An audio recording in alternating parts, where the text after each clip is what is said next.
Hello, everybody. Hello.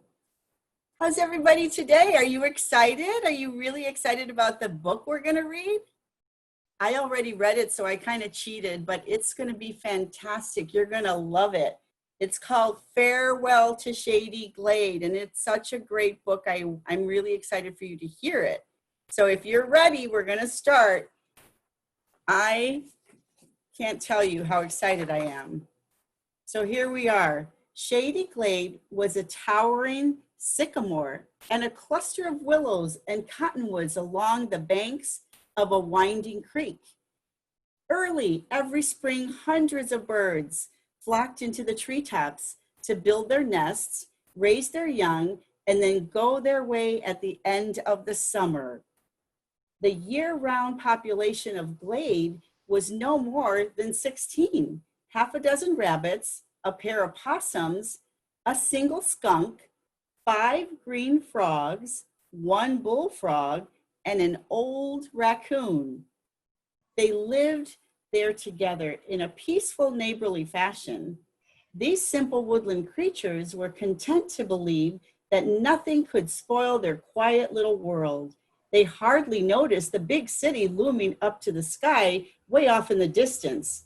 Then one spring, there came a deep rumbling sound. What do you think that could have been? I wonder. Look at all the rabbits and the squirrels and the skunk and the frog. They were all wondering, what is that noise? What is going on? And the birds were even flying. They were all leaping. The rumbling began early in the morning and continued on through the day.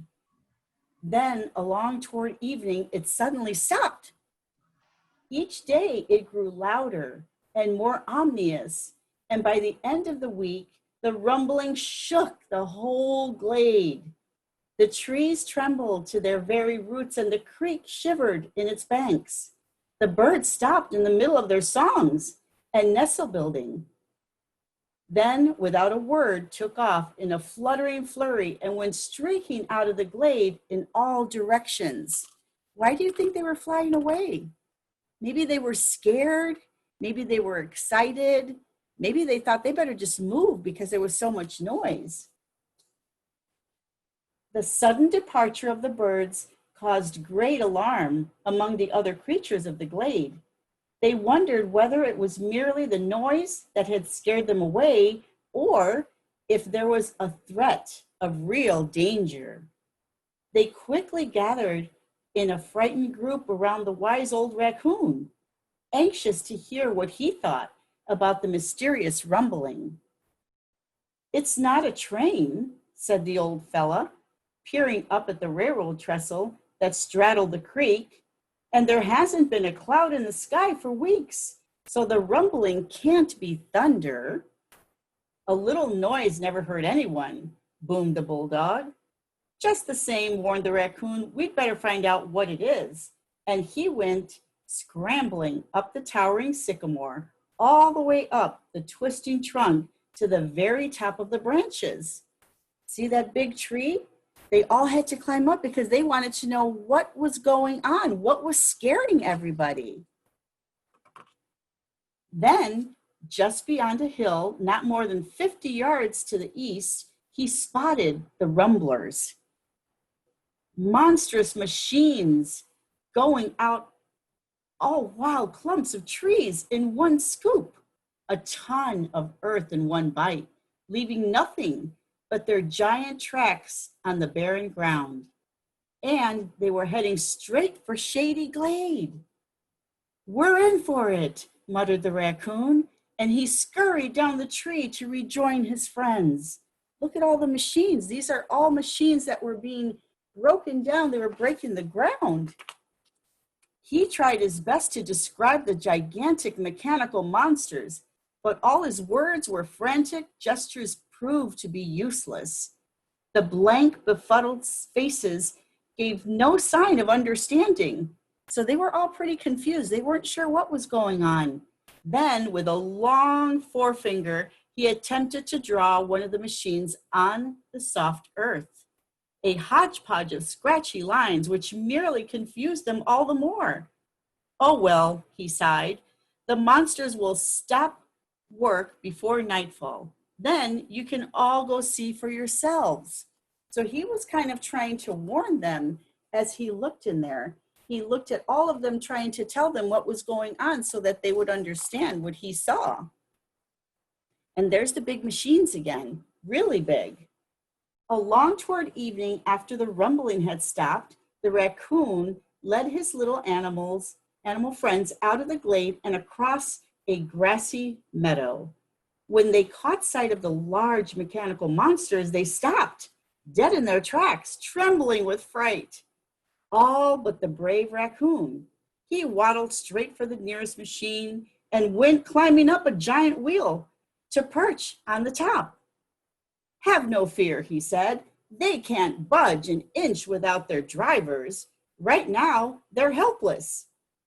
Then this is the time to attack, said the harvest of the rabbits. And baring his large front teeth, he leaped at a giant tire. The raccoon shook his head. It's no use. You won't find any soft spots. The brutes are indestructible, all powerful, and there's no stopping them. Shady Glade is doomed. The raccoon shook his head. It's no use. You won't find any soft spots. What do we do? They all wailed at once. Nothing at all tonight, replied the raccoon, but I suspect we have a long day ahead of us tomorrow, so you had better get some sleep. They were all pretty scared because those machines were so big.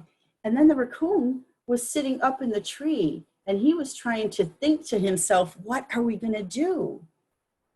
There was no sleep that night for the old raccoon. He sat up in the sycamore, wide awake, trying to find an answer to their problem. Of one thing he was certain, they must leave Shady Glade. Where would they go? He had no idea. He had spent his whole life in the glade. And the trip out to view the machines was the farthest he'd ever ventured. The outside world was a very big mystery. The raccoon only knew there was an awful lot of it. So he figured there was a very good chance of finding another Shady Glade out there somewhere. At least they can take that chance. So he was trying to find out how he could keep all his little furry friends safe. Early the next morning, the raccoon called his friends together. There's no time to lose, he warned. We must leave Shady Glade at once and go far, far away. Not just a little way, hundreds of miles away, where the monsters will never catch up with us. But where? Whimpered a rabbit. We won't know until we get there. And how do we go? Boomed the bullfrog. Fly? We take the train. This left them wide-eyed and speechless. So the raccoon quickly explained, we'll board the train from the sycamore, and pointed to a limb that went twisting high above the creek and over the railroad trestle. Not me, boomed the bullfrog. I'll take my chances right here. Then he leaped into the creek, and his 5 friends followed with a plink, plink, plink, plink, plink. So they didn't want to leave their house because they loved where they lived and they were afraid to go somewhere else. But here came the big machines again. The rest were all eager and ready to go. And as the raccoon waddled up the limb, they were close at his heels. Hallway up they were, startled by a thundering roar as a giant bulldozer came crashing through the glade, sending an avalanche of earth and tree limbs trembling into the creek. The frogs barely escaped. In a Popeye panic, they came leaping onto the bank and went hopping up the sycamore to join the others. Look at the frogs. Oh my gosh, they were jumping as fast as they can and as high as they could so that those big machines didn't get them. And look, Mr. Raccoon fell out of the tree because of all the rumbling, and the rabbits were just jumping as well. They were all no sooner bunched together over the trestle when a train whistled sounded above the roaring bulldozer. No, don't jump until I give the signal, shouted the raccoon. And when you land, remember, land flat. When the diesel locomotive came rushing under them, the raccoon raised a finger. Get set. And as he streamlined, cars flashed by that gave the signal. All aboard. They jumped, each one in a perfectly flat 4-point landing. Everyone but the roly-poly raccoon, who hit with a big bounce and nearly rolled off before he caught himself. Then he turned for one last farewell. Look at Shady Glade, a fleeting glimpse of the sycamore as the great tree toppled and disappeared in a billowing cloud of dust. So look, now they're all on top of the choo-choo train and they're trying to figure out what they're going to do now. In a few minutes, the streamliner was streaking along at top speed out in the open countryside. The rolling farmland stretched on and on, mile after mile, wheat fields and cornfields, and barbed wire fences as far as the eye could see.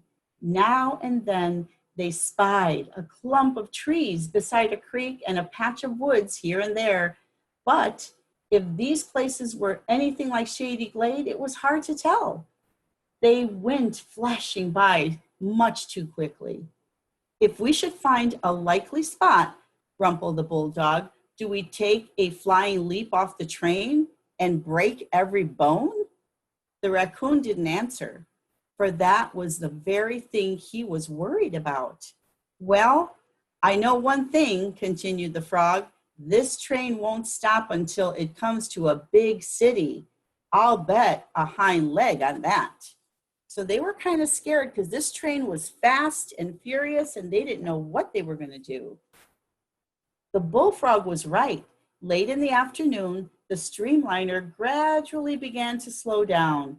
Pretty soon, it was moving at a crawl past junkyards and factories on the way into a big city. As the train rumbled over a viaduct, the bullfrog bellowed, "There's a creek for you. Anyone for a swim?" At one time, it had been a creek, crystal clear and shaded by willows. Now, its banks were steep cement walls with pipes spouting purple-green waste from the factory buildings into the scummy water. "What a sorry sight," sighed the raccoon.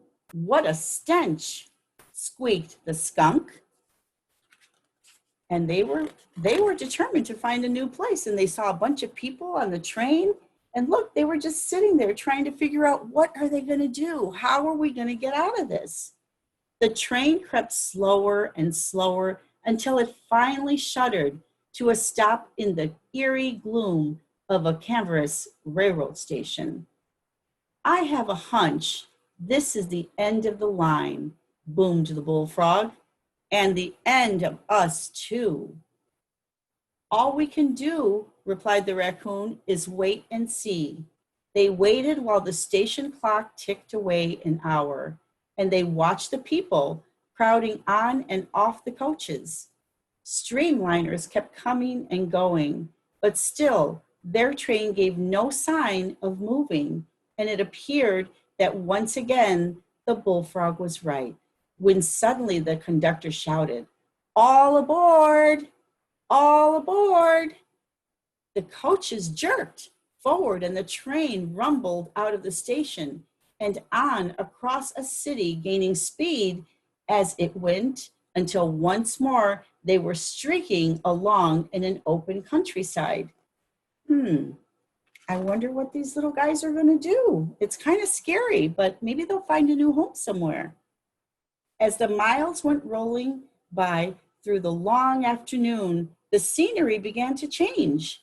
Now the farmland was hilly, and more trees, and the old raccoon's hitty eyes brightened with renewed hope. His friends didn't seem to notice.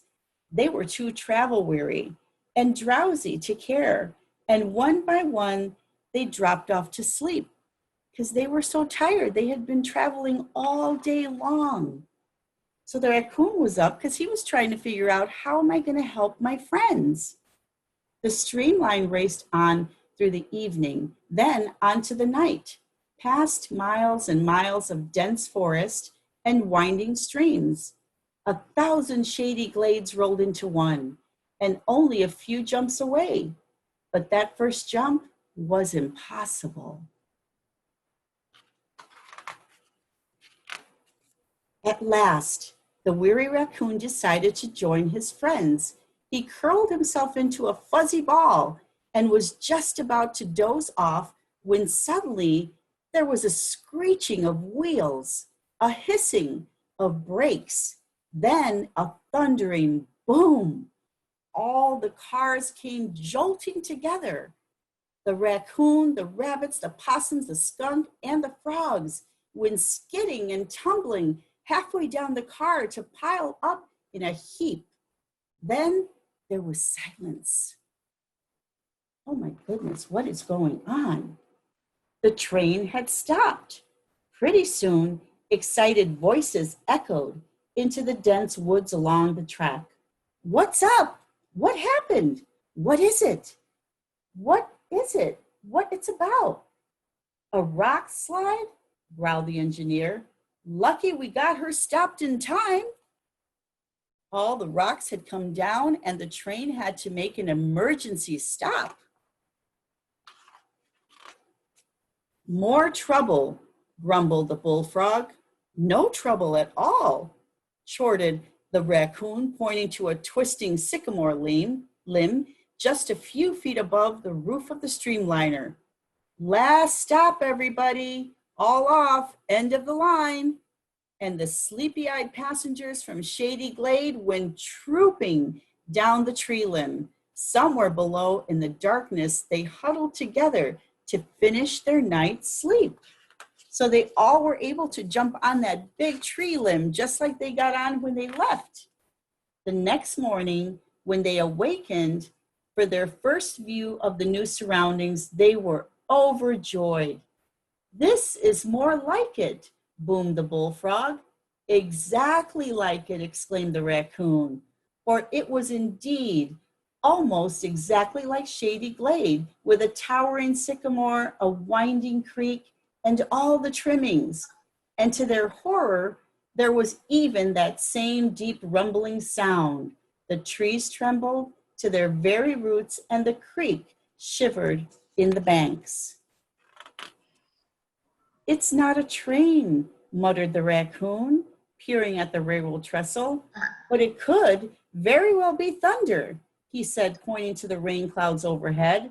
There was a flicker of lightning, then a more deep rumbling, and a gentle rain began to fall.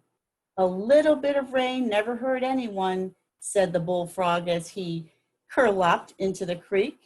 You're perfectly right, smiled the happy raccoon. In fact, everything is perfectly right. So that is the end of our story. But wasn't that great? Because all the kids, all the animals, they're like little kids. They didn't know where they were going. They didn't know who was going to help them. They didn't even know where their mom and dads were. But they all stayed together and they were safe and they found a new home. So that's Farewell to Shady Glade. Thank you for listening, everybody. I was excited to read this to you. I hope you enjoyed it. I did.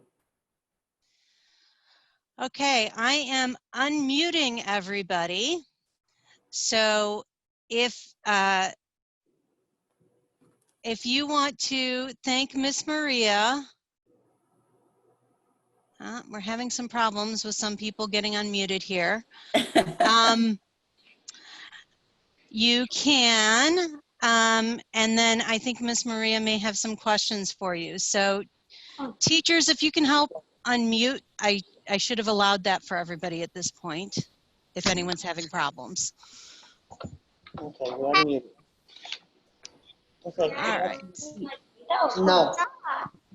We definitely have some people unmuted. Okay. All right, so. Okay. All right, Miss Maria, if you have some questions for the kids about the story, you want to talk to them, we're good. How many of you liked the book, first of all? Did you like the book? Raise your hand. I loved the book. I liked it. Yeah, me too. Me too. And how many of you were wondering if they were going to be saved and they were going to be able to be happy again because they had to leave their little home? Were you worried about them? Yeah, I know. I was worried about them. I always want to make sure that everybody's safe. And did you love how the raccoon said, come on, everybody, come on, I'll take care of you all. Do you have big brothers and sisters and mom and dads that say, don't worry, I'll take care of you, right? Yeah, we all do. And sometimes things are a little bit scary. And he thought they were in trouble, but they weren't. It was just the actual lightning and the thunder. And sometimes when it rains and it thunders, we kind of get scared because it's loud, and sometimes it can be scary if you're sitting by yourself, but it's always okay. And that's what the little raccoon was trying to do. He was trying to keep everybody safe. And he was telling everybody, come on, jump on the train. Let's go. Let's go. Yeah. Do you ever have a time in school where you get scared and you don't know what to do and your teacher says, don't worry, I'll take care of you. Come on, it's raining outside, it's thundering, but it's okay, right? Yeah, that's why your teachers are so great, because they do help you all the time. When mom and dad or big brother and big sister aren't around, they take good care of you. And like me, I take care of my grandkids. And so when they get scared, I always give them something good. Come on, let's go have ice cream. Come on, let's have a popsicle. And they love to come by their Nana's house. But we're always going to be safe, just like the book. We're always going to be safe. Even right now, we're wearing masks, and sometimes those masks can be itchy and annoying, but they're keeping us safe. So when your teacher tells you, put your mask on, see, I have a mask too. It says Comcast on it. You see that? Yeah. So when I have to put my mask on, I'm not afraid. I put it on because I know it keeps me safe. So anytime your teachers and your mom and dad or brother and sister say, got to put your mask on, don't get mad. Just know it's for safety. So you're going to put it on, right? Yeah, everybody has to have one. I loved talking to you all. I loved reading this book. I love the Chinese American Service League. All of you are wonderful, wonderful, wonderful. And I hope that I get to come and read to you again. Maybe I'll be invited back. Do you want me to be invited back? Yeah? Yay. I want to come back. I love to read. I read all the time, even in the dark with a flashlight, so I don't bother other people. Okay, let's say thank you to Miss Maria for spending some time with us today. Big thank you and applause. Thank you. Thank you. Thank you. Thank you as well.